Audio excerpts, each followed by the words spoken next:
Assalamualaikum warahmatullahi wabarakatuh. Nah, kami dari kelompok 7 akan mempresentasikan pembahasan tentang teori perkembangan kognitif. Nah, kelompok 7 ini beranggotakan saya sendiri, Siti Maratus, Bunga Puspita, dan Nadifa.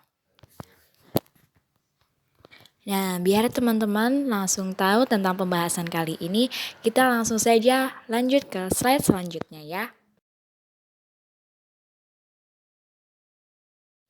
Yang kita bahas dalam presentasi kali ini yaitu yang pertama, bagaimana teori kognitif menurut PJ, dan yang kedua, bagaimana teori kognitif menurut Vygotsky, dan yang ketiga, bagaimana teori kognitif menurut Brunner, dan yang terakhir, itu apa implikasi teori kognitif dalam pendidikan. Ya, langsung saja. Teori kognitif menurut Piaget. Piaget mengemukakan sebuah teori utama mengenai perkembangan kognitif anak-anak. Dalam teori ini melibatkan beberapa proses penting, yaitu skema, asimilasi dan akomodasi, organisasi, serta ekuilibrasi. Dalam teorinya, perkembangan kognitif terungkap dalam 4 tahapan, yaitu sensoromotori 0-2 tahun, praoperasional 2-7 tahun, operasional konkret 7-11 tahun, dan operasional formal 11 tahun ke atas. Lalu ada prinsip-prinsip perkembangan kognitif menurut Piaget. Asimilasi merupakan proses penyatuan dan pengintegrasian informasi baru ke dalam struktur kognitif yang telah ada. Akomodasi proses penyesuaian struktur kognitif atau restrukturasi siswa pada situasi atau informasi baru yang berbeda. Ekuilibrasi terjadi pada saat anak mengalami hambatan dalam melakukan akomodasi pengetahuan dan pengalamannya untuk mengadaptasi lingkungannya di sekitarnya. Untuk mengatasi masalah ini, anak akan mencoba cara yang lebih kompleks. Apabila cara ini berhasil, maka proses ekuilibrasi telah terjadi pada anak. Selanjutnya, cara tersebut akan diperlancar oleh anak dalam memecahkan masalah yang sama di masa depan. Implikasi teori biasa dalam pembelajaran. Yang pertama yaitu tekanan pada murid. Bagi biasa, pengetahuan itu dibentuk sendiri oleh murid dalam berhadapan dengan lingkungan atau objek yang sedang dipelajarinya.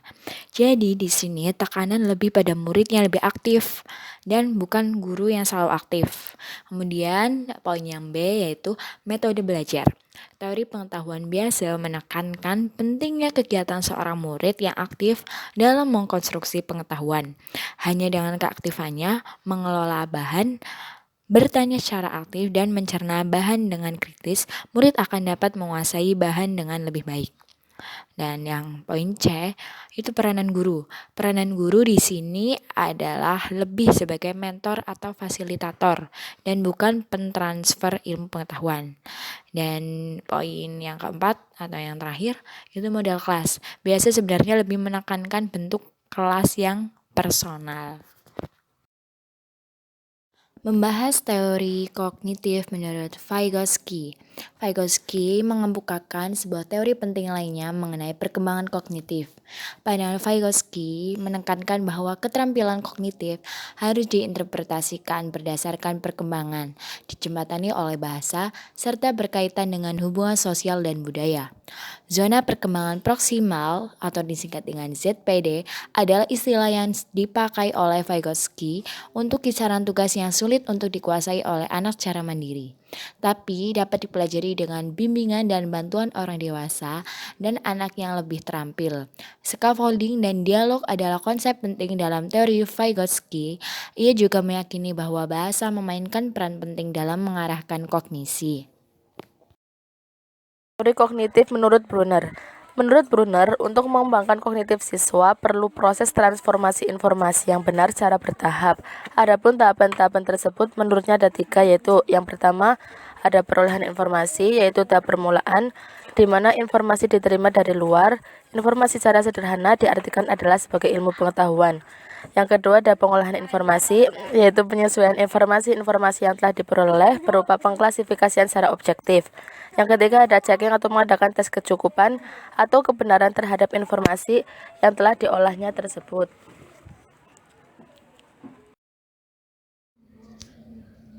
Implikasi teori belajar kognitif dalam pembelajaran.